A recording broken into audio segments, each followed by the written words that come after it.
Chapter 64 of Pushing to the Front.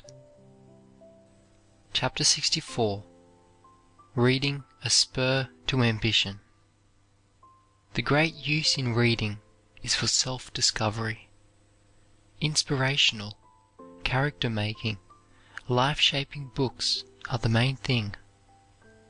Cotton Mather's Essay to Do Good influenced the whole career of Benjamin Franklin. There are books that have raised the ideals and materially influenced entire nations. Who can estimate the value of books that spur ambition, that awaken slumbering possibilities? Are we ambitious to associate with people who inspire us to nobler deeds?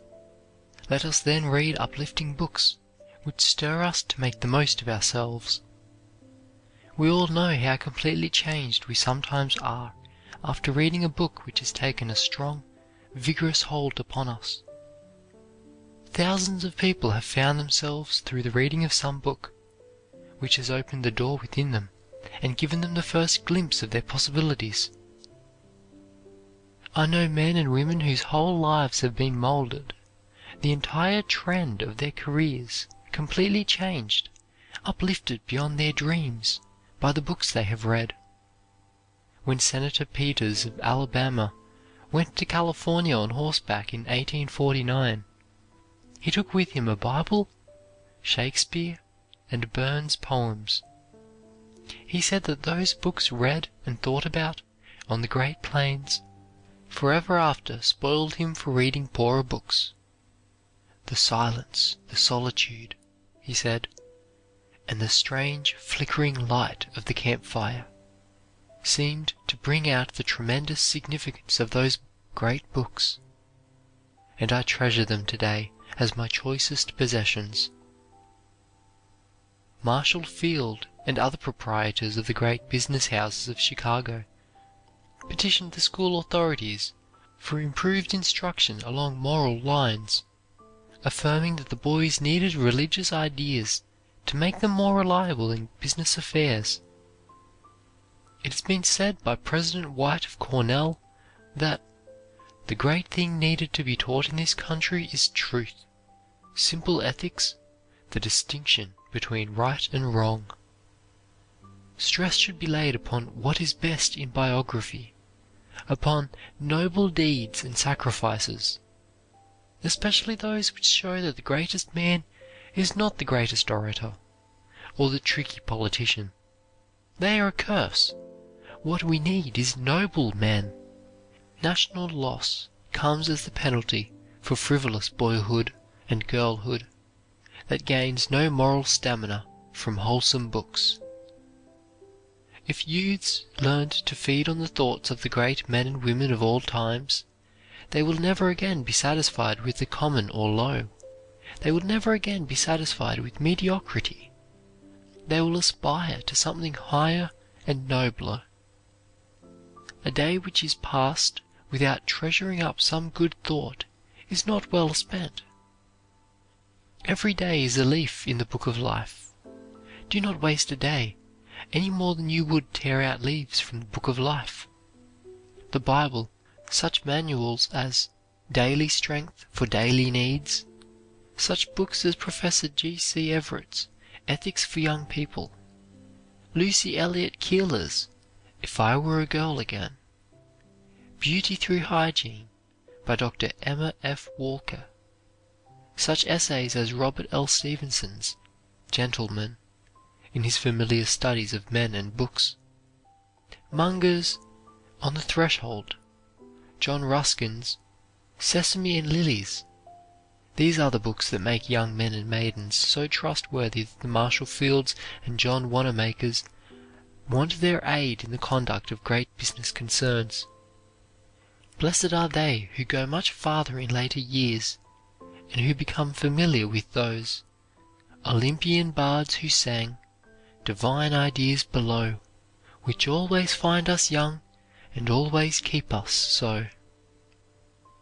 The readers who do not know the Concord philosopher Emerson, and the great names of antiquity, Marcus Aurelius, Epictetus, and Plato, have yet great pleasures to come.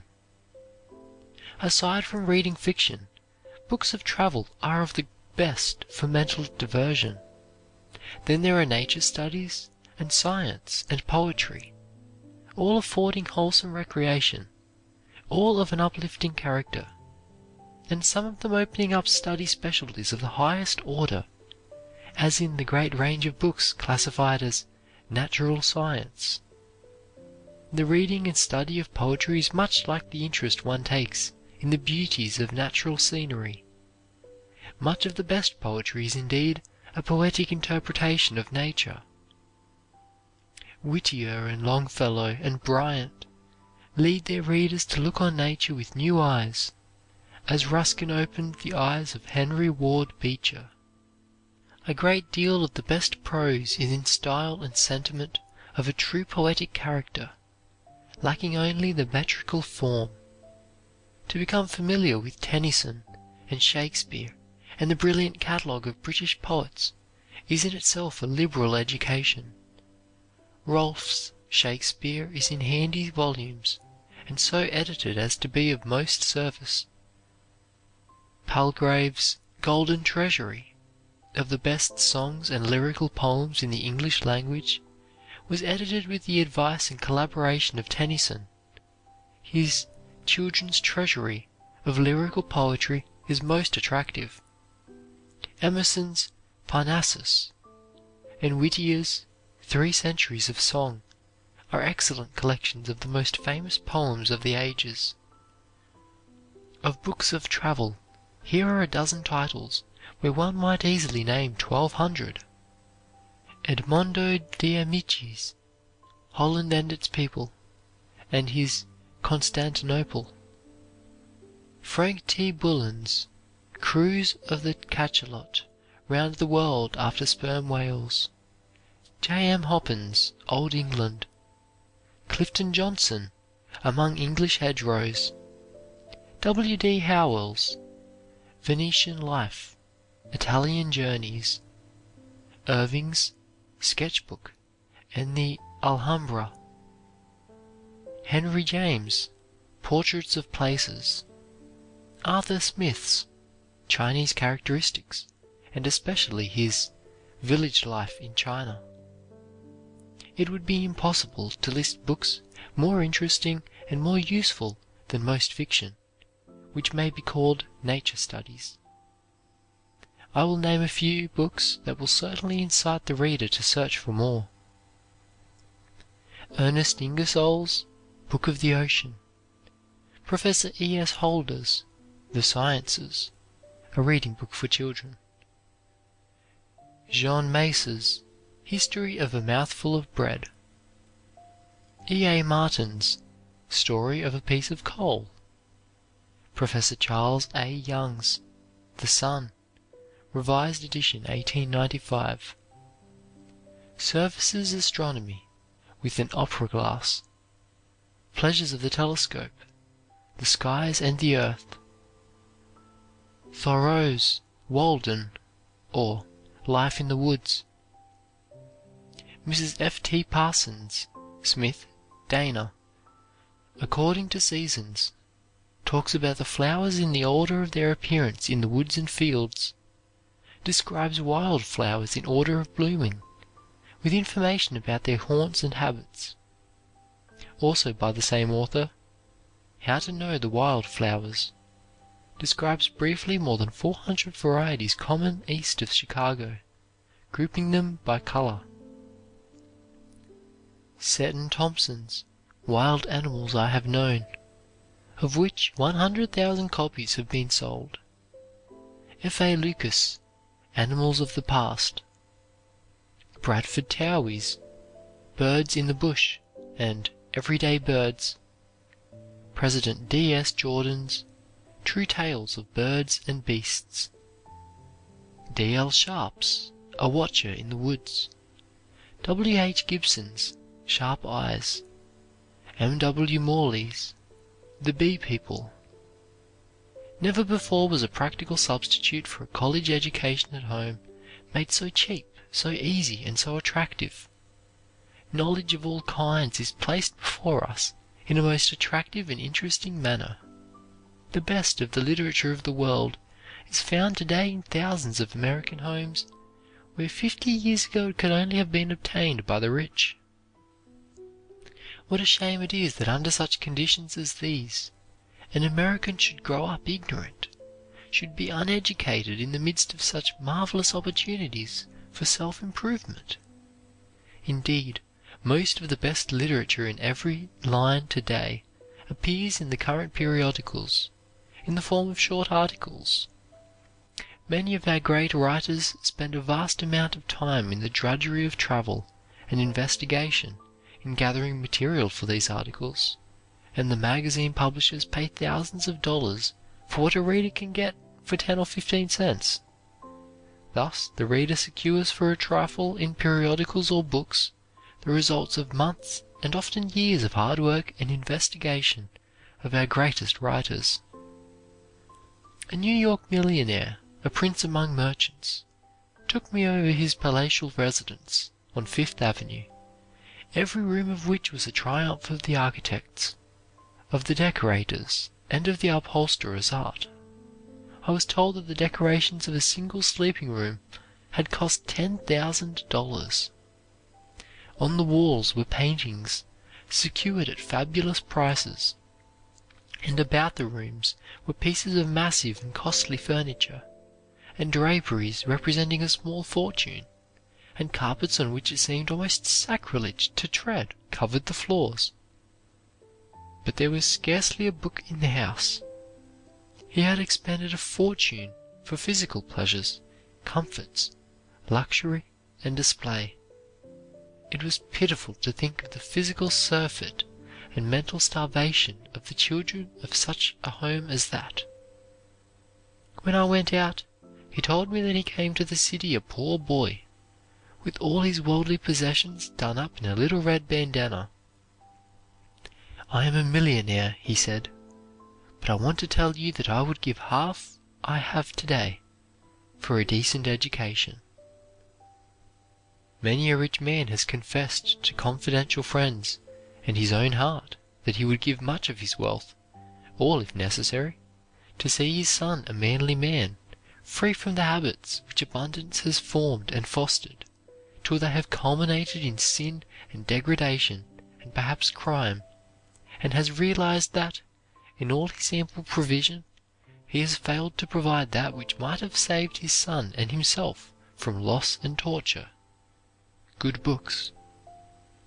There is a wealth within the reach of the poorest mechanic and day laborer in this country that kings in olden times could not possess, and that is the wealth of a well-read, cultured mind.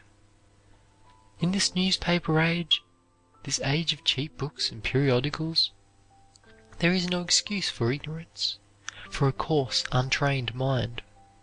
Today, no one is so handicapped, if he have health and the use of his faculties, that he cannot possess himself of wealth that will enrich his whole life and enable him to converse and mingle with the most cultured people. No one is so poor but that it is possible for him to lay hold of that which will broaden his mind, which will inform and improve him, and lift him out of the brute stage of existence into their godlike realm of knowledge. "No entertainment is so cheap as reading," says Mary Wortley Montague, "nor any pleasure so lasting. Good books elevate the character, purify the taste, take the attractiveness out of low pleasures, and lift us upon a high plane of thinking and living.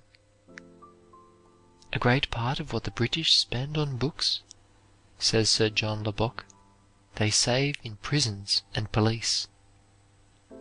It seems like a miracle that the poorest boy can converse freely with the greatest philosophers and scientists, statesmen, warriors, authors of all time with little expense, that the inmates of the humblest cabin may follow the stories of the nations, the epochs of history, the story of liberty, the romance of the world, and the course of human progress. Have you just been to a well-educated, sharp-sighted employer to find work? you did not need to be at any trouble to tell him the names of the books you have read, because they have left their indelible mark upon your face and your speech. Your pinched, starved vocabulary, your lack of polish, your slang expressions. Tell him of the trash you have given your precious time to. He knows that you have not rightly systematized your hours. He knows that thousands of young men and women whose lives are crowded to overflowing with routine work and duties manage to find time to keep posted on what is going on in the world and for systematic, useful reading. Carlyle said that a collection of books is a university. What a pity that the thousands of ambitious, energetic men and women who missed their opportunities for an education at the school age and feel crippled by their loss, failed to catch the significance of this, failed to realize the tremendous cumulative possibilities of that great life improver, that admirable substitute for a college or university education, reading. Of the things which man can do or make here below, it was said by the sage of Chelsea, by far the most momentous, wonderful and worthy are the things we call books. Those poor bits of rag paper with black ink on them, from the daily newspaper to the sacred Hebrew book. What have they not done? What are they not doing? President Sherman of Cornell points with pride to a few books in his library, which he says he bought when a poor boy by going many a day without his dinner. The great German Professor Oken was not ashamed to ask Professor Agassiz to dine with him on potatoes and salt, that he might save money for books. King George III used to say that lawyers do not know so much more law than other people, but they know better where to find it. A practical working knowledge of how to find what is in the book world relating to any given point is worth a vast deal from a financial point of view. And by such knowledge one forms first an acquaintance with books, then friendship. When I consider, says James Freeman Clarke, what some books have done for the world, and what they are doing, how they keep up our hope, awaken new courage and faith, soothe pain, give an ideal of life to those whose homes are hard and cold, bind together distant ages and foreign lands, create new worlds of beauty, bring down truths from heaven, I give eternal blessings for this gift. For the benefit of the younger readers, we give below a list of 40 juveniles: Aesop's Fables, Louise M. Alcott's Little Women, Little Men, which stood at the top of a list of books chosen in 11,000 elementary classrooms in New York; T.B. Aldrich's Story of a Bad Boy, Anderson's Fairy Tales, Amelia E. Barr's The Bow of Orange Ribbon, a book for girls; Black Beauty, E.S. Brooks' True Story of General Grant; Bullfinch's Children's Lives of Great Men, Age of Chivalry, and Age of Fable; Bullen's Log of a Sea Waif; Burnett's Little Lord Fauntleroy, and Sarah Crewe, the latter a book for girls; Butterworth's Zigzag Journeys; Carlton Coffin's Boys of '76; Evelyn Carson's The Making of a Girl; Ralph Connor's Gwen, a book for girls; Lewis Carroll's Alice in Wonderland, and Through the Looking Glass; Dana's 2 Years Before the Mast; Diamichin's Cuore, which has sold 200,000 in Italy; Defoe's Robinson Crusoe; Mary Mapes Dodge; Hans Brinker, or The Silver Skates, Life in Holland; Eugene Field's A Little Book of Profitable Tales. It has sold 200,000 copies. Grimm's Fairy Tales, Habberton's Helen's Babies, E. Hale's Boy Heroes, Chandler Harris's Little Mr. Thimblefinger and His Queer Country, What the Children Saw and Heard There. Fantastic tale interweaving Negro animal stories and other Georgia folklore with modern inventions. Mr. Rabbit at Home, sequel to Little Mr. Thimblefinger and His Queer Country. Animal stories told to children. Charles Kingsley's Water Babies. Kipling's Jungle Books, which have sold 175,000 copies. Knox's Boy Travellers. Lanier's Boy Froissart and Boy's King Arthur. Edward Lear's Nonsense Books. Mabie's Norse Stories. Samuel's From the Forecastle to the Cabin. The experiences of the author who ran away from home and shipped as cabin boy points out dangers that beset a seafaring life. Mrs. A.D.T. Whitney's Faith Gartney's Girlhood. Kate Douglas Wiggins' Rebecca of Sunnybrook Farm. Not long ago, President Eliot of Harvard College aroused widespread controversy over his selection of a library of books, which might be contained on a 5-foot shelf. We append his selections as indicative of the choice of a great scholar and educator. The following 16 titles may be had in every man's library: cloth $3.50 net per volume, leather $70c net per volume. President Eliot's 5-foot shelf. Benjamin Franklin's autobiography. Sir Thomas Browne's Religio Medici. Confessions of St. Augustine. Shelley's The Cenci, contained in Volume 2 of the Complete Works. Emerson's English Traits and Representative Men. Emerson's Essays. Chaucer's Canterbury Tales. Bacon's Essays. Walton's Complete Angler. Milton's Poems. Goethe's Faust. Marlowe's Dr. Faustus. Marcus Aurelius Meditations. Browning's Blot on the Scutcheon, contained in Volume 1 of the Poems. Dante's Divine Comedy. Bunyan's Pilgrim's Progress. Thomas A. Kempis' Imitation of Christ. Burns' Tam O'Shanter. Dryden's Translation of the Aeneid. Walton's Lives of Donne and Herbert. Ben Jonson's Volpone. Smith's Wealth of Nations. Plutarch's Lives. Letters of Pliny. Cicero's Select Letters. Plato's Phaedrus. Epictetus' Discourses. Socrates' Apology and Crito. Beaumont and Fletcher's Maid's Tragedy. Milton's Tractate on Education. Bacon's New Atlantis. Darwin's Origin of Species. Webster's Duchess of Malfi. Dryden's All for Love.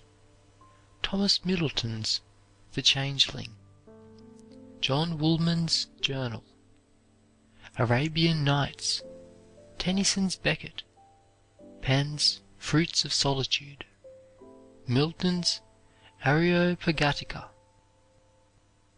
The following list of books is offered as suggestive of profitable lines of reading for all classes and tastes.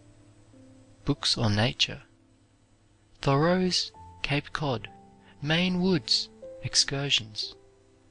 Burroughs' Ways of Nature, Wake Robin, Signs and Seasons. Pepicton.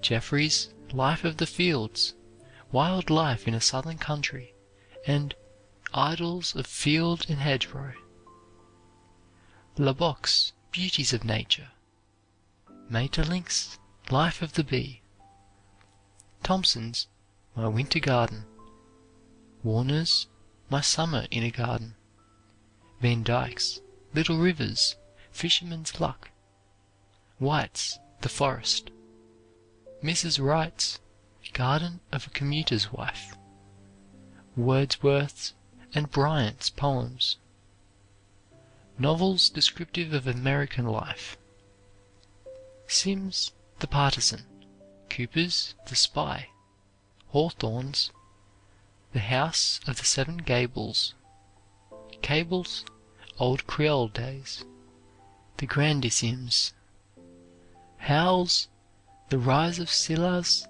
La Femme, Howell's A Hazard of New Fortunes, Eggleston's A Hoosier Schoolmaster, Bret Harte's Luck of Roaring Camp and Other Stories, Mary Hallock Foote's The Lead Horse Claim, Octave Thanet's Heart of Toil, Stories of a Western Town, Wister's The Virginian, Lady Baltimore, E. Hopkinson Smith's The Fortune of Oliver Horn, Thomas Nelson Page's Short Stories and Red Rock, Mrs. Delan's Old Chester Tales, J. L. Allen's Flute and Violin, The Choir Invisible, Frank Norris, The Octopus, The Pit, Garland's Main Traveled Roads, Miss Stewart's Country of the Pointed Firs, The Tory Lover, Miss Wilkins' New England Nun, Pembroke, Churchill's The Crisis, Coniston, Mr. Crewe's Career, Brander Matthews' His Father's Son, S. Weir Mitchell's Hugh Wynne, Fox's The Little Shepherd of Kingdom Come, Mrs. Wharton's The House of Mirth, Robert Grant's Unleavened Bread, Robert Herrick's The Common Lot, The Memoirs of an American Citizen, Grace E. King's Balcony Stories, books which interpret American ideals, Emerson's Addresses and Essays, Lowell's Essay on Democracy, Lincoln's Inaugural Address, Booker T. Washington's Up from Slavery, Jacob Riis' The Making of an American, Higginson's The New World and the New Book, Brander Matthews' Introduction to American Literature, Whittier's Snowbound, Louise Manley's Southern Literature, Thomas Nelson Page's The Old South, E. J. Turner's The Rise of the New West, Churchill's The Crossing, James Bryce's American Commonwealth. Some of the best biographies: Life of Sir Walter Scott, Lockhart; Life of Frederick the Great, Carlyle; Alfred Lord Tennyson, by his son; Life and Letters of Thomas Henry Huxley, by his son; Plutarch's Lives; Lives of 70 of the most eminent painters, sculptors, and architects; Vasari; Cicero and his friends, Boissier; Life of Samuel Johnson, Boswell; Autobiography of Leigh Hunt; Memoirs of My Life and Writings, Gibbon; Autobiography of Martineau; Life of John Sterling, Carlyle; Life and Times of Goethe, Grimm; Life and Letters of Macaulay, Trevelyan; Life of Charles James Fox, Trevelyan; Life of Carlyle, Froude; Benvenuto Cellini's Autobiography; Boswell's Johnson; Trevelyan's Life of Macaulay; Carlyle's Frederick the Great; Stanley's Thomas Arnold; Hughes' Alfred the Great; Mrs. Kingsley's Charles Kingsley.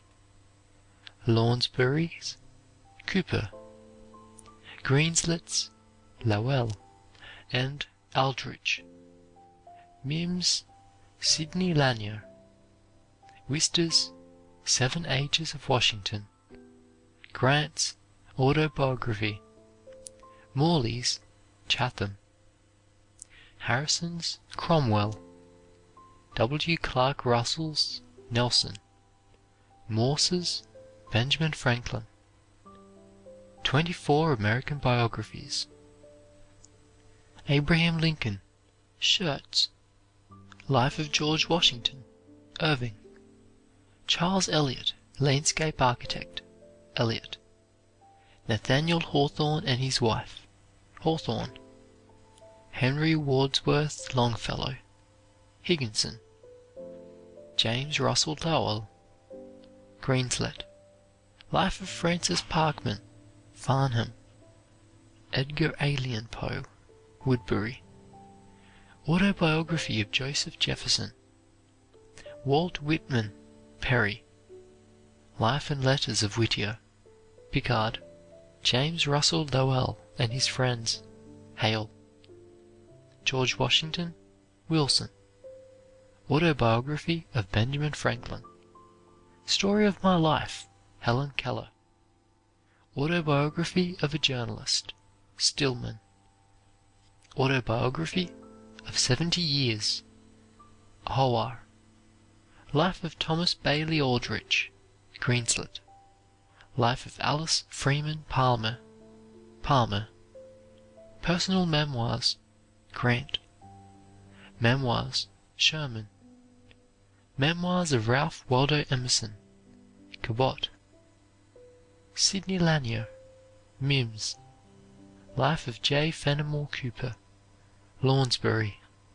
The books enumerated have been selected as examples of the best in their respective classes. Even those books of fiction chosen, primarily for entertainment, are instructive and educational. Whether the reader's taste runs to history, biography, travel, nature study, or fiction, he may select any one of the books named in these respective classifications and be assured of possessing a volume worthy of reading and ownership. It is the author's hope and desire that the list of books he is given, limited as it is, may prove of value to those seeking self-education, and that the books may encourage the disheartened, stimulate ambition, and serve as stepping stones to higher ideals and nobler purposes in life. End of Chapter 64. Reading a Spur to Ambition. Chapter 65 of Pushing to the Front by Orison Swett Marden. Chapter 65. Why Some Succeed and Others Fail. Life's highway is strewn with failures, just as the seabed is strewn with wrecks. A large percentage of those who embark in commercial undertakings fail, according to the records of commercial agencies. Why do men fail? Why do adventures into business, happily launched, terminate in disastrous wreck? Why do the few succeed and the many fail? Some failures are relative and not absolute. A partial success is achieved, a success that goes limping along through life, but the goal of ambition is unreached, the heart's desire unattained. There are so many elements that enter into business that it is impossible to more than indicate them. Health, natural aptitude, temperament, disposition, a right start and in the right place, hereditary traits, good judgment, common sense, level-headedness, etc., are all factors which enter into one's chance of success in life. The best we can do in one chapter is to hang out the red flag over the dangerous places, to chart the rocks and shoals whereon multitudes of vessels which left the port of youth with flying colors, favoring breezes, and every promise of a successful voyage, have been wrecked and lost. The lack of self-confidence and lack of faith in one's ideas, in one's mission in life, have caused innumerable failures. People who don't get on, and who don't know why, do not realize the power of trifles to mar a career, what little things are killing their business or injuring their profession, do not realize how little things injure their credit, such as the lack of promptness in paying bills or meeting a note at the bank. Many men fail because they thought that they had the field and were in no danger from competition, so that the heads of the firm took it easy, or because some enterprising, up-to-date, progressive young man came to town, and before they realized it, took their trade away from them, because they got into a rut and didn't keep up-to-date stock and an attractive store. They don't realize what splendid salesmen, an attractive place of business, up-to-date methods, and courteous treatment of customers mean. Men often fail because they do not realize that creeping paralysis caused by dry rot is gradually strangling their business. Many businessmen fail because they dare not look their business conditions in the face when things go wrong, and do not adopt heroic methods, but continue to use palliatives until the conditions are beyond cure, even with a surgeon's knife. Lots of men fail because they don't know how to get rid of deadwood in their establishment, or retain non-productive employees, who with slipshod methods and indifference drive away more business than the proprietors can bring in by advertising.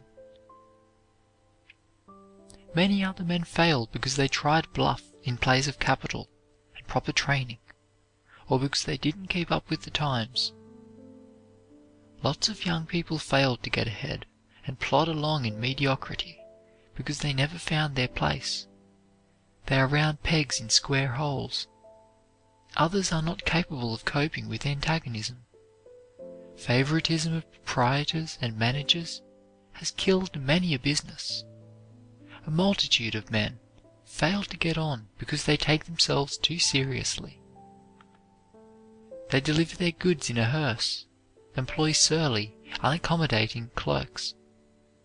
Bad business manners have killed many a business. Slave-driving methods, inability to get along with others, lack of system, defective organizing ability have cut short many a career.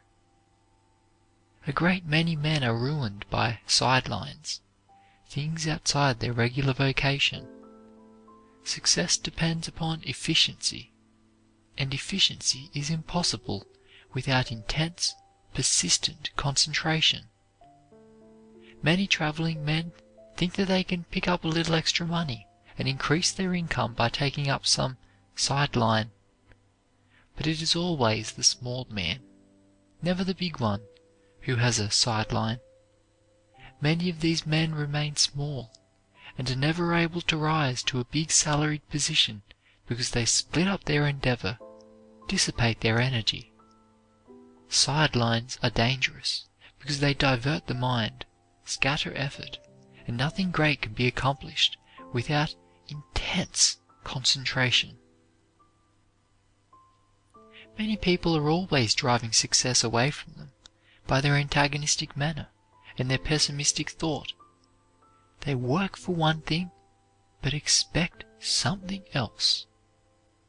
They don't realize that their mental attitude must correspond with their ambition, that if they are working hard to get on, they must expect prosperity, and not kill their prospects by their adverse mental attitude, their doubts and fears.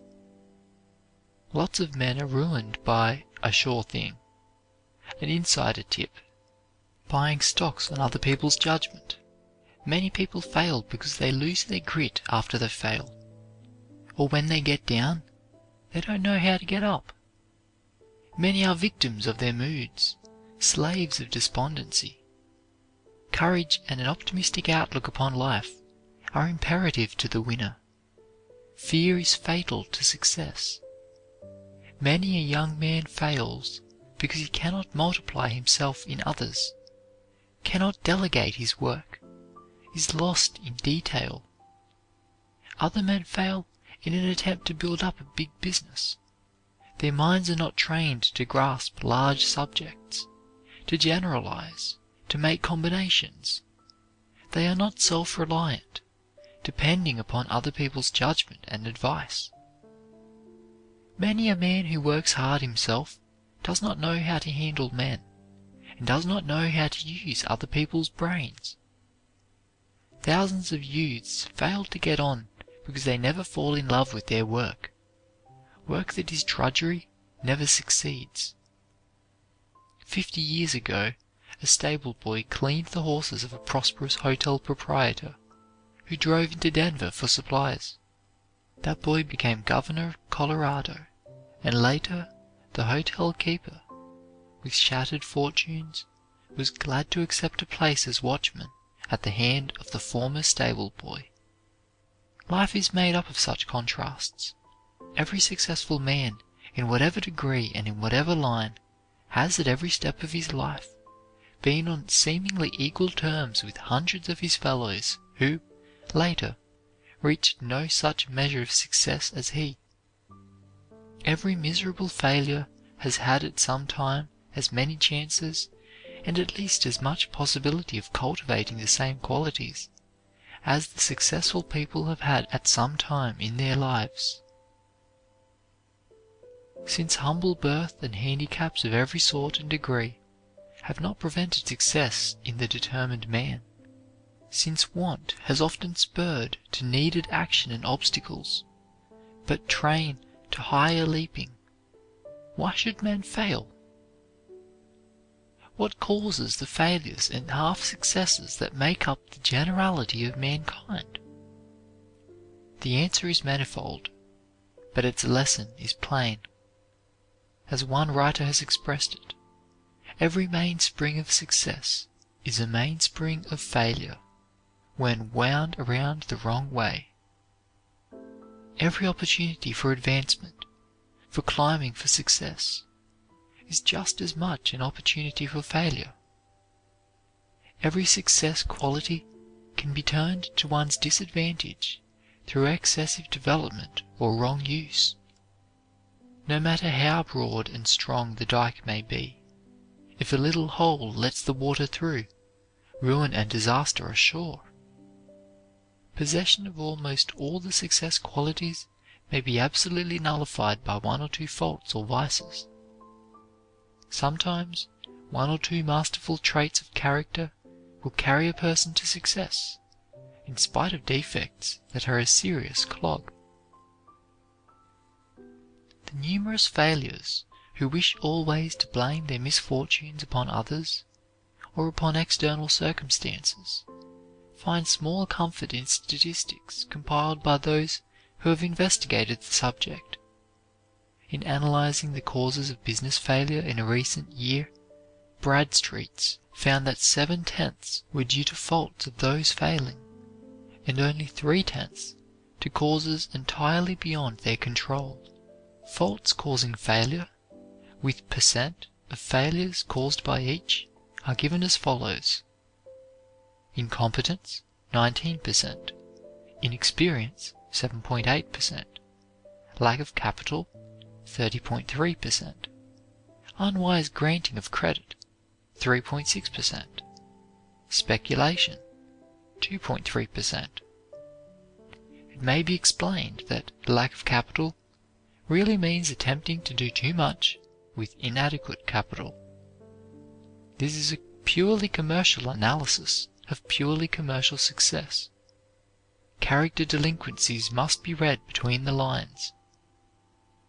40 successful men were induced not long ago to answer in detail the question, what, in your observation, are the chief causes of the failure in life of business or professional men? The causes attributed by these representative men were as follows: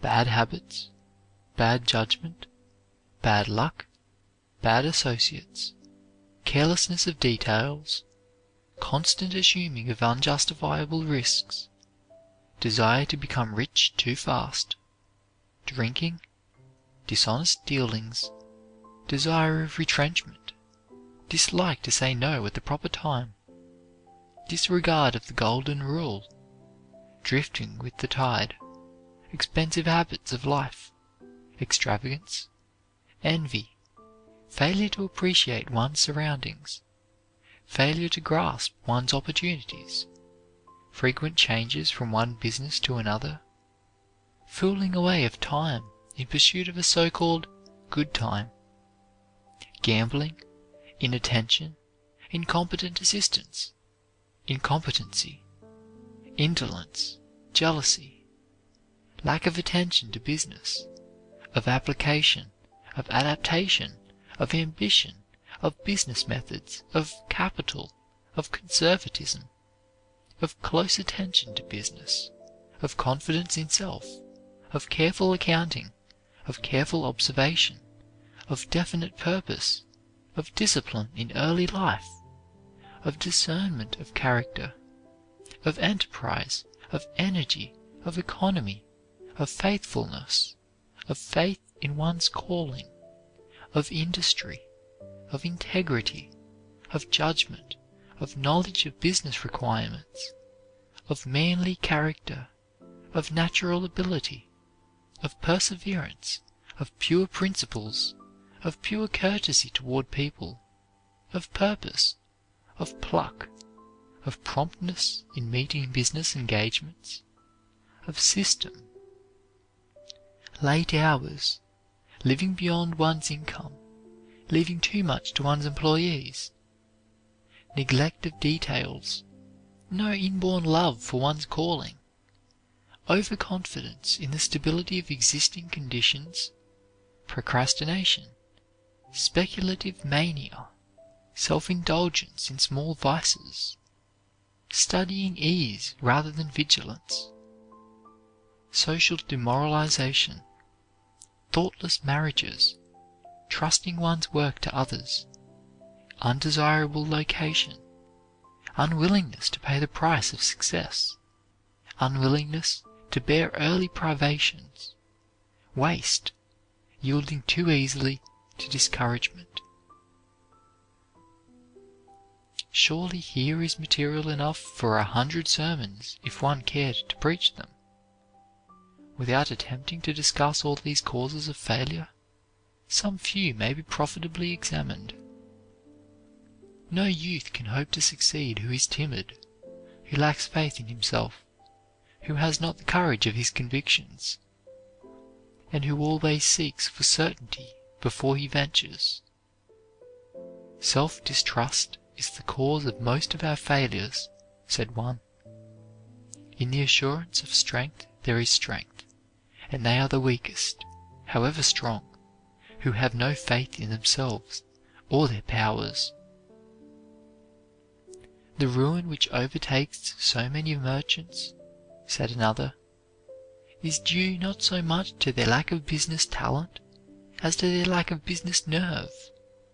How many lovable persons we see in trade, endowed with brilliant capacities, but cursed with yielding dispositions, who are resolute in no business habits and fixed in no business principles, who are prone to follow the instincts of a weak good nature against the ominous hints of a clear intelligence, now obliging this friend by endorsing an unsafe note, and then pleasing that neighbor by sharing his risk in a hopeless speculation, and who, after all the capital they have earned by their industry and sagacity has been sunk in benevolent attempts to assist blundering or plundering incapacity, are doomed, in their bankruptcy, to be the mark of bitter taunts from growling creditors and insolent pity from a gossiping public. Scattering one's forces has killed many a man's success. Withdrawal of the best of yourself from the work to be done is sure to bring final disaster. Every particle of a man's energy, intellect, courage, and enthusiasm is needed to win success in one line. Draw off part of the supply of any one or all of these, and there is danger that what is left will not suffice. A little inattention to one's business at a critical point is quite sufficient to cause shipwreck. The pilot who pays attention to a pretty passenger is not likely to bring his ship to port. Attractive side issues, great schemes, and flattering promises of large rewards too often lure the business or professional man from a safe path in which he may plod on to sure success. Many a man fails to become a great man by splitting into several small ones, choosing to be a tolerable jack at all trades, rather than to be an unrivaled specialist. Lack of thoroughness is another great cause of failure. The world is overcrowded with men, young and old, who remain stationary, filling minor positions and drawing meager salaries, simply because they have never thought it worth while to achieve mastery in the pursuits they have chosen to follow. Lack of education has caused many failures. If a man has success qualities in him, he will not long lack such education as is absolutely necessary to his success. He will walk 50 miles if necessary to borrow a book, like Lincoln. He will hang by one arm to a street lamp and hold his book with the other, like a certain Glasgow boy. He will study between anvil blows, like Elihu Burritt. He will do some of the 1,000 things that other noble strugglers have done, to fight against circumstances that would deprive them of what they hunger for. The 5 conditions of failure, said H. Vreeland, president of the Metropolitan Street Railway Company of New York, may be roughly classified thus: first, laziness, and particularly mental laziness; second, lack of faith in the efficiency of work; third, reliance on the saving grace of luck; fourth, lack of courage, initiative, and persistence; fifth, the belief that the young man's job affects his standing, instead of the young man's affecting the standing of his job. Look where you will, ask of whom you will, and you will find that not circumstances, but personal qualities, defects, and deficiencies cause failures. This is strongly expressed by a wealthy manufacturer who said, "Nothing else influences a man's career in life so much as his disposition. He may have capacity, knowledge, social position, or money to back him at the start, but it is his disposition that will decide his place in the world at the end. Show me a man who is, according to popular prejudice, a victim of bad luck, and I will show you one who has some unfortunate, crooked twist of temperament that invites disaster. He is ill-tempered, or conceited, or trifling, or lacks enthusiasm. There are some men whose failure to succeed in life is a problem to others as well as to themselves. They are industrious, prudent, and economical, yet after a long life of striving, old age finds them still poor. They complain of ill luck, they say fate is against them, but the real truth is that their projects miscarry, because they mistake mere activity for energy. Confounding two things essentially different, they suppose that if they are always busy, they must of necessity be advancing their fortunes, forgetting that labor misdirected is but a waste of activity.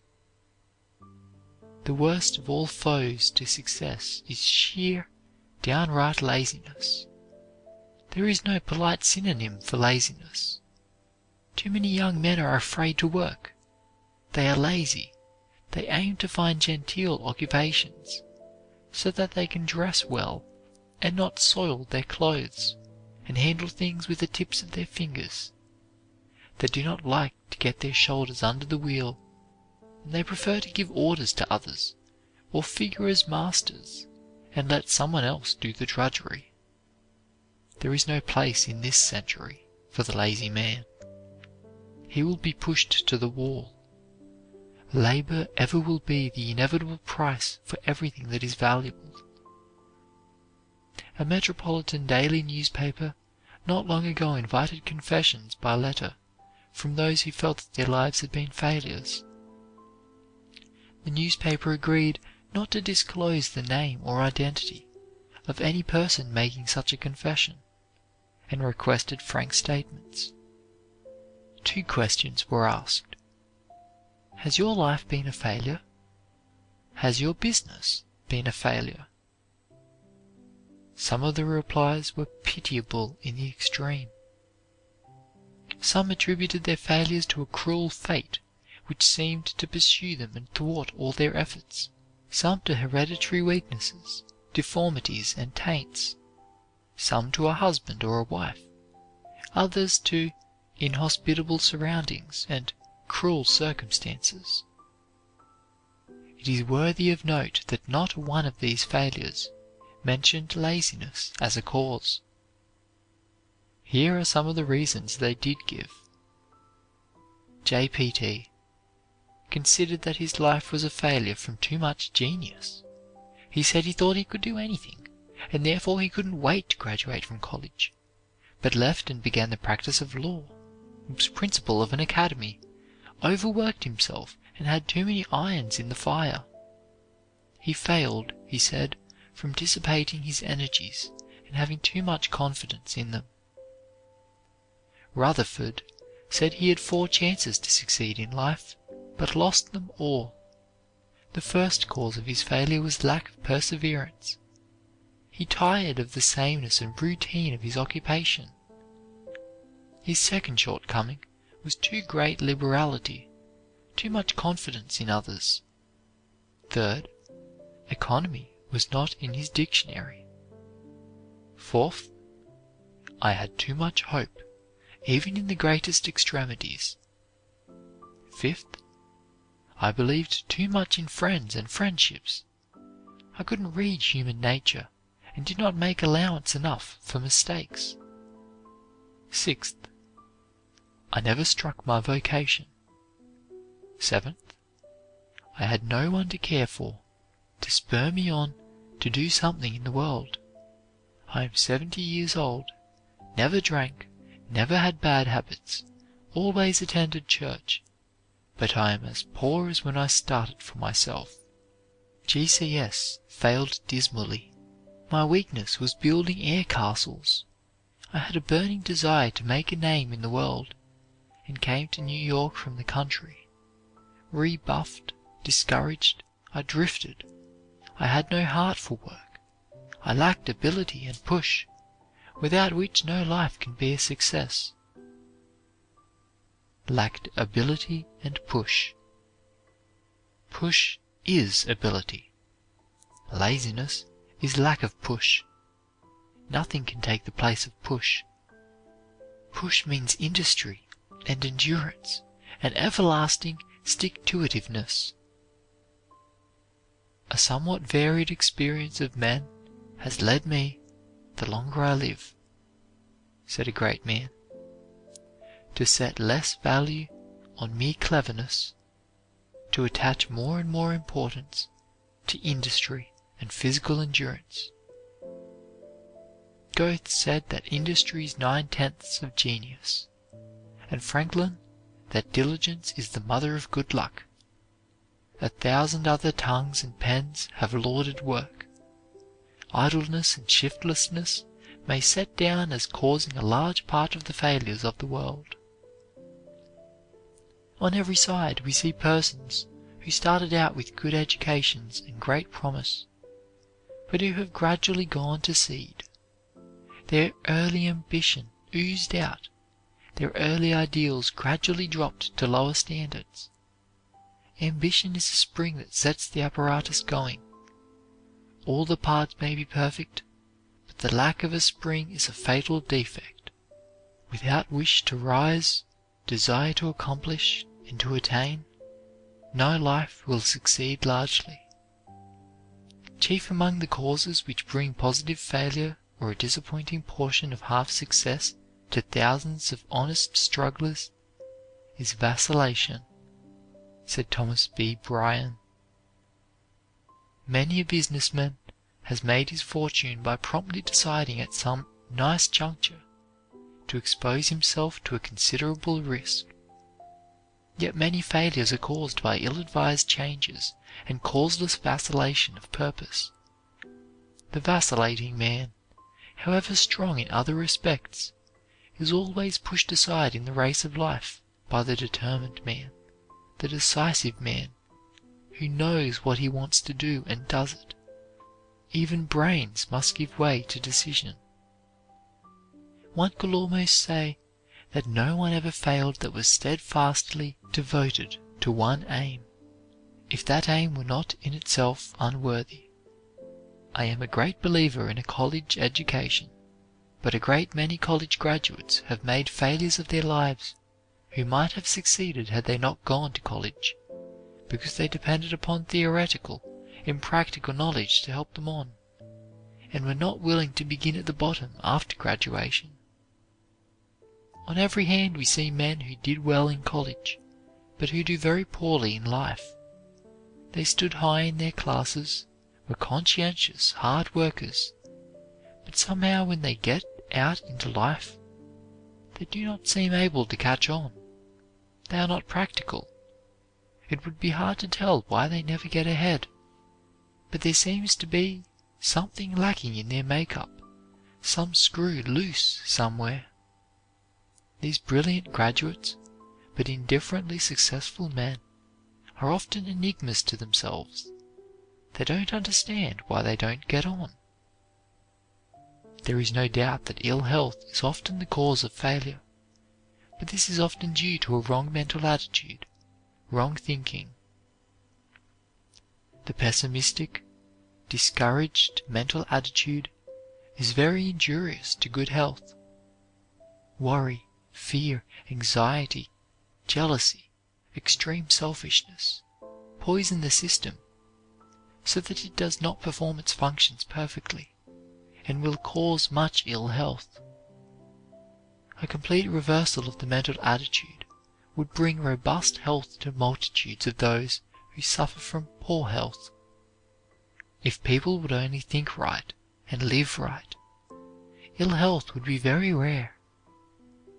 A wrong mental attitude is the cause of a large part of physical weakness, disease, and suffering. It has been said that the two chief factors of success are industry and health. But the history of human triumphs over difficulties shows that the sick, the crippled, the deformed have often outrun the strong and hailed to the goal of success, in spite of tremendous physical handicaps. Many such instances are cited in other chapters of this volume. Where men have built an abiding success, industry and perseverance have proven the foundation stone of their great achievements. Every man may lay this foundation and build on for himself. Whatever a man's natural advantages may be, great or small, industry and perseverance are his, if he chooses. By the exercise of these qualities he may rise, as others have done, to success. If, like Palissy, he labors and endures and waits, and what he cannot find creates. When is success a failure? When you are doing the lower while the higher is possible. When you are not a cleaner, finer, larger man on account of your life work. When you live only to eat, drink, and have a good time, and accumulate money. When you do not carry a higher wealth in your character than in your pocketbook. When your higher brain cells have been crowded out of business by greed. When it has made conscience an accuser and shut the sunlight out of your life. When all sympathy has been crushed out by selfish devotion to your vocation. When the attainment of your ambition has blighted the aspirations and crushed the hopes of others. When you plead that you never had time cultivate your friendships, politeness, or good manners. When you have lost on your way your self-respect, your courage, your self-control, or any other quality of manhood, when you do not overtop your vocation, when you are not greater as a man than as a lawyer, a merchant, a physician, or a scientist, when you have lived a double life and practiced double dealing, when it has made you a physical wreck, a victim of nerves and moods, when the hunger for more money, more land, more houses and bonds has grown to be your dominant passion, when it has dwarfed you mentally and morally and robbed you of the spontaneity and enthusiasm of youth, when it has hardened you to the needs and sufferings of others and made you a scorner of the poor and unfortunate, when there is a dishonest or a deceitful dollar in your possession, when your fortune spells the ruin of widows and orphans, or the crushing of the opportunities of others, when your absorption in your work has made you practically a stranger to your family, when you go on the principle of getting all you can and giving as little as possible in return, when your greed for money has darkened and cramped your wife's life and deprived her of self-expression, of needed rest and recreation, or amusement of any kind, when the nervous irritability engendered by constant work without relaxation has made you a brute in your home and a nuisance to those who work for you, when you rob those who work for you of what is justly their due, and then pose as a philanthropist by contributing a small fraction of your unjust gains to some charity or to the endowment of some public institution. End of Chapter 65. Why Some Succeed and Others Fail. Chapter 66 of Pushing to the Front by Orison Swett Marden. Chapter 66. Rich Without Money. Let others plead for pensions. I can be rich without money, by endeavoring to be superior to everything poor. I would have my services to my country unstained by any interested motive. Lord Collingwood. I ought not to allow any man, because he has broad lands, to feel that he is rich in my presence. I ought to make him feel that I can do without his riches, that I cannot be bought, neither by comfort, neither by pride, and although I be utterly penniless, and receiving bread from him, that he is the poor man beside me. Emerson. He is richest who is content with the least, for content is the wealth of nature. Socrates. My crown is in my heart, not on my head, nor decked with diamonds and Indian stones, nor to be seen, my crown is called content. A crown it is, that seldom kings enjoy. Shakespeare. Many a man is rich without money. Thousands of men with nothing in their pockets are rich. A man born with a good, sound constitution, a good stomach, a good heart and good limbs, and a pretty good headpiece is rich. Good bones are better than gold, tough muscles than silver, and nerves that carry energy to every function are better than houses and land. Heart life, soul life, hope, joy, and love are true riches, said Beecher. Why should I scramble and struggle to get possession of a little portion of this earth? This is my world now. Why should I envy others its mere legal possession? It belongs to him who can see it, enjoy it. I need not envy the so-called owners of estates in Boston or New York. They are merely taking care of my property, and keeping it in excellent condition for me. For a few pennies for railroad fare, whenever I wish, I can see and possess the best of it all. It has cost me no effort. It gives me no care. Yet the green grass, the shrubbery, and the statues on the lawns, the finer sculptures and the paintings within, are always ready for me whenever I feel a desire to look upon them. I do not wish to carry them home with me, for I could not give them half the care they now receive. Besides, it would take too much of my valuable time, and I should be worrying continually lest they be spoiled or stolen. I have much of the wealth of the world now.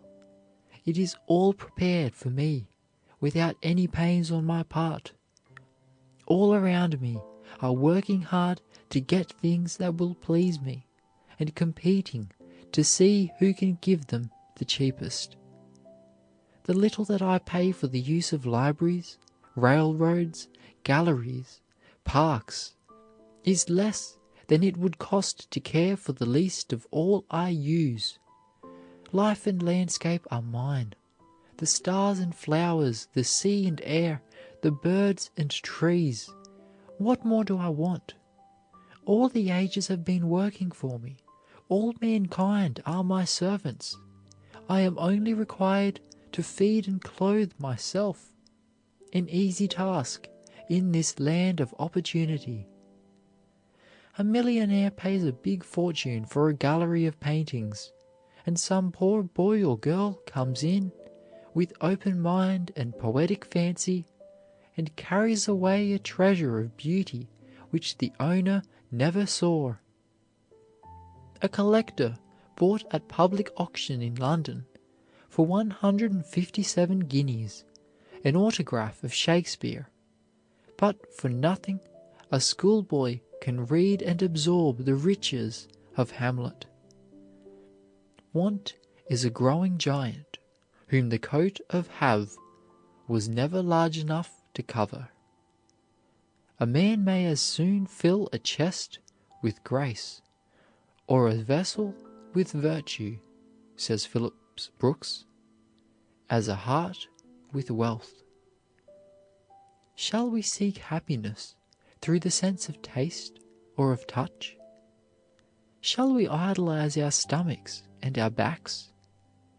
Have we no higher missions, no nobler destinies? Shall we disgrace the fair day by a pusillanimous preference of our bread to our freedom? What does your money say to you? What message does it bring to you? Does it say to you, "Eat, drink, and be merry, for tomorrow we die"? Does it bring a message of comfort, of education, of culture, of travel, of books, of an opportunity to help your fellow men? Or is the message, "More land, more thousands and millions"? What message does it bring you? Clothes are for the naked, bread for the starving, schools for the ignorant, hospitals for the sick, asylums for the orphans, or of more for yourself and none for others? Is it a mere message of generosity or of meanness, breadth or narrowness? Does it speak to you of character? Does it mean a broader manhood, a larger aim, a nobler ambition? Or does it cry, "More, more, more"? Are you an animal loaded with ingots, or a man filled with a purpose? He is rich whose mind is rich, whose thought enriches the intellect of the world. A sailor on a sinking vessel in the Caribbean Sea eagerly filled his pockets with Spanish dollars from a barrel on board, while his companions, about to leave in the only boat, begged him to seek safety with them. But he could not leave the bright metal which he had so longed for and idolized, and when the vessel went down, he was prevented by his very riches from reaching shore. "Who is the richest of men?" asked Socrates. "He who is content with the least, for contentment is nature's riches." In More's Utopia, gold was despised. Criminals were forced to wear heavy chains of it, and to have rings of it in their ears. It was put to the vilest uses to keep up the scorn of it. Bad characters were compelled to wear gold headbands. Diamonds and pearls were used to decorate infants, so that the youth would discard and despise them. "Ah, if the rich were as rich as the poor fancy riches!" exclaims Emerson. In excavating Pompeii, a skeleton was found with the fingers clenched around a quantity of gold. A man of business in the town of Hull, England, when dying, pulled a bag of money from under his pillow, which he held between his clenched fingers with a grasp so firm as scarcely to relax under the agonies of death. "O blind and wanting wit to choose, who house the chaff and burn the grain, who hug the wealth ye cannot use, and lack the riches all may gain." Poverty is the want of much, avarice the want of everything. A poor man, while scoffing at the wealthy for not enjoying themselves, was met by a stranger who gave him a purse, in which he was always to find a ducat. As fast as he took one out, another was to drop in, but he was not to begin to spend his fortune until he had thrown away the purse. He took ducat after ducat out, but continually procrastinated and put off the hour of enjoyment until he had got a little more, and died at last, counting his millions. A beggar was once met by Fortune, who promised to fill his wallet with gold, as much as he might desire, on condition that whatever touched the ground should turn at once to dust. The beggar opened his wallet, asked for more and yet more, until the bag burst. The gold fell to the ground, and all was lost. When the steamer Central America was about to sink, the stewardess, having collected all the gold she could from the staterooms and tied it in her apron, jumped for the last boat leaving the steamer. She missed her aim, fell into the water, and the gold carried her down head first. Franklin said money never made a man happy yet. There is nothing in its nature to produce happiness. The more a man has, the more he wants. Instead of filling a vacuum, it makes one. A great bank account can never make a man rich. It is the mind that makes the body rich. No man is rich, however much money or land he may possess, who has a poor heart. If that is poor, he is poor indeed, though he own and rule kingdoms.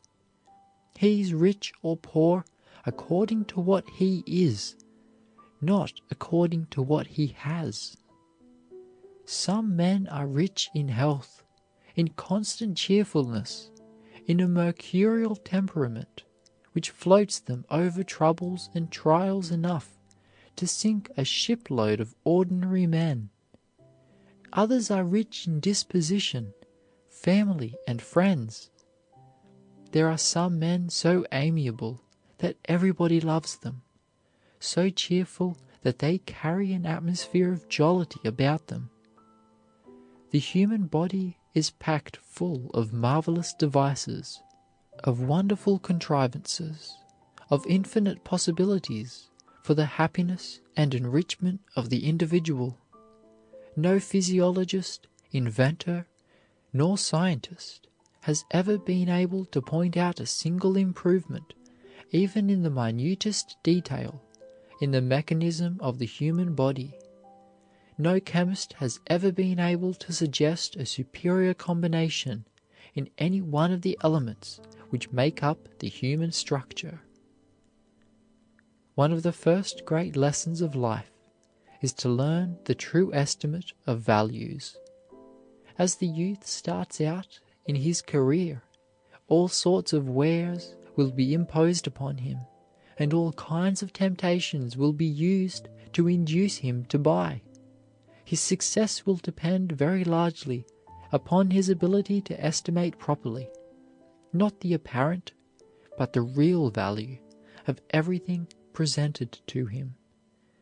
Vulgar wealth will flaunt her banner before his eyes and claim supremacy over everything else.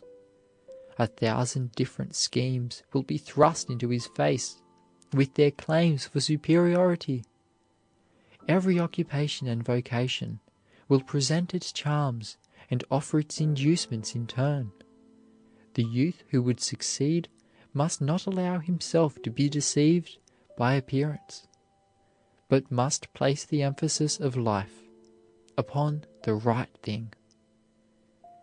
Raphael was rich without money.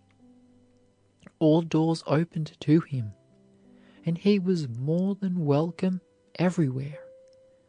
His sweet spirit radiated sunshine wherever he went. Henry Wilson, the sworn friend of the oppressed, whose one question as to measures or acts was ever, "Is it right? Will it do good?" was rich without money.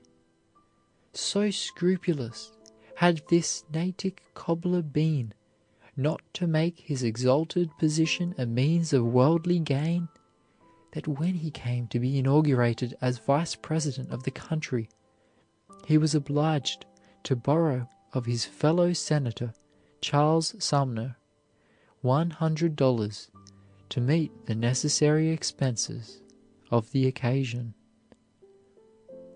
Mozart, the great composer of the Requiem, left barely enough money to bury him, but he has made the world richer. A rich mind and noble spirit will cast over the humblest home a radiance of beauty which the upholsterer and decorator can never approach. Who would not prefer to be a millionaire of character, of contentment, rather than possess nothing but the vulgar coins of a Croesus?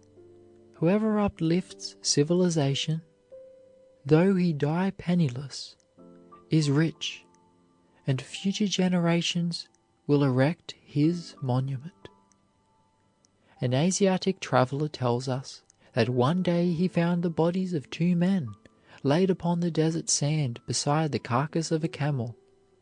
They had evidently died from thirst, and yet around the waist of each was a large store of jewels of different kinds, which they had doubtless been crossing the desert to sell in the markets of Persia.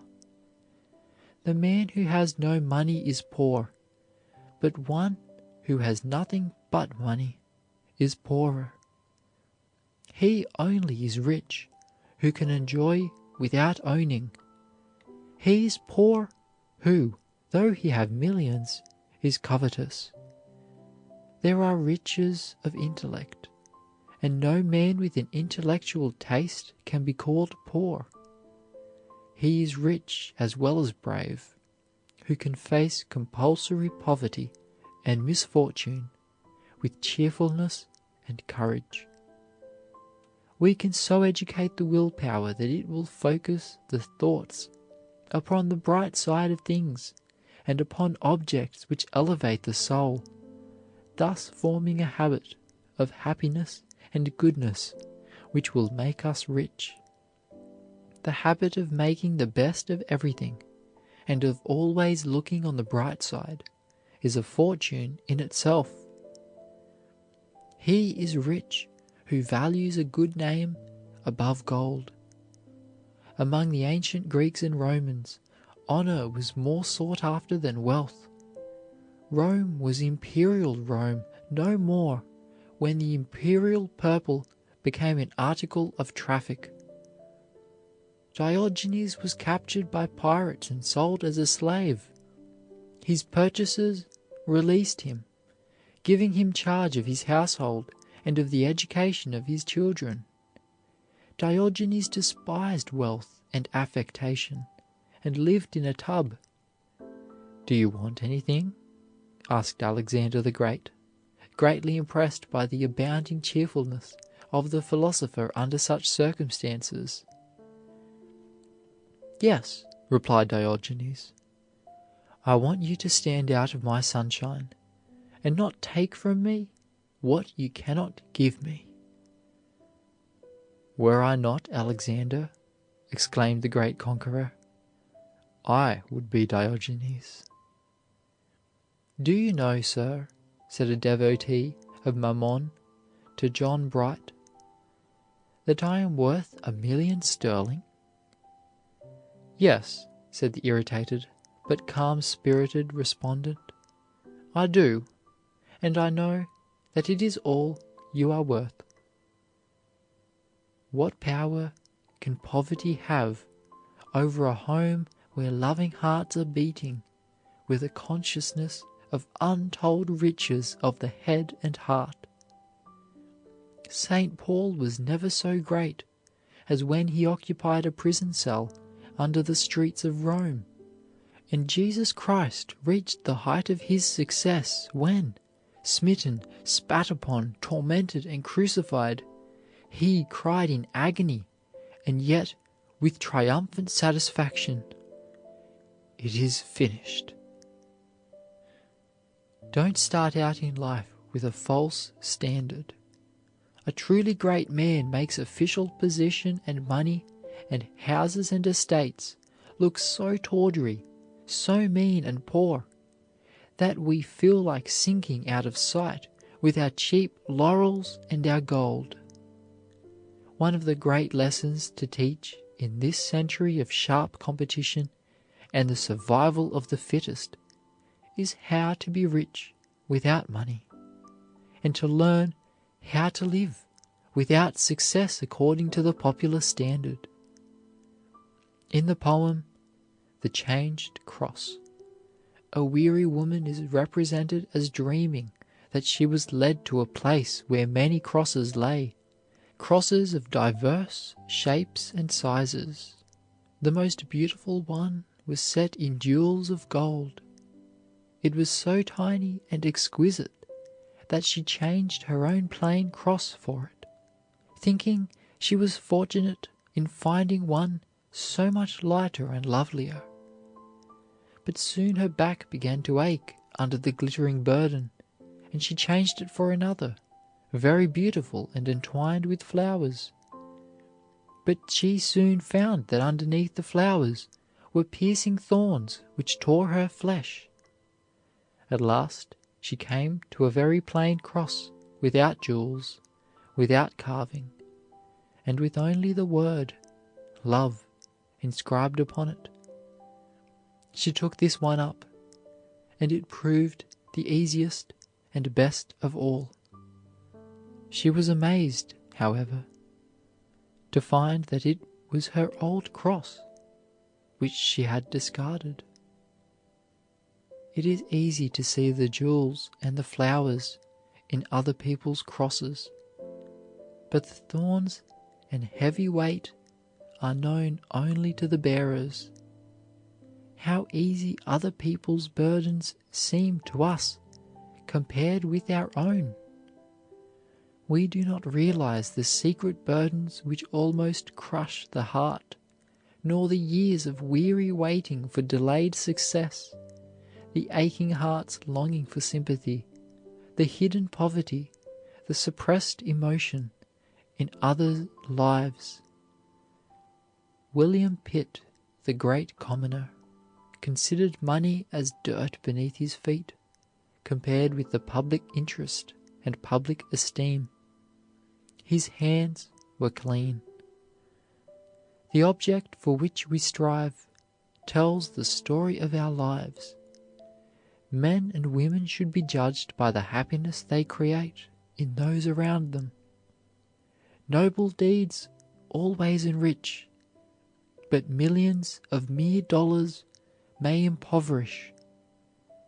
Character is perpetual wealth, and by the side of him who possesses it, the millionaire who has it not seems a pauper. Invest in yourself, and you will never be poor. Floods cannot carry your wealth away. Fire cannot burn it. Rust cannot consume it.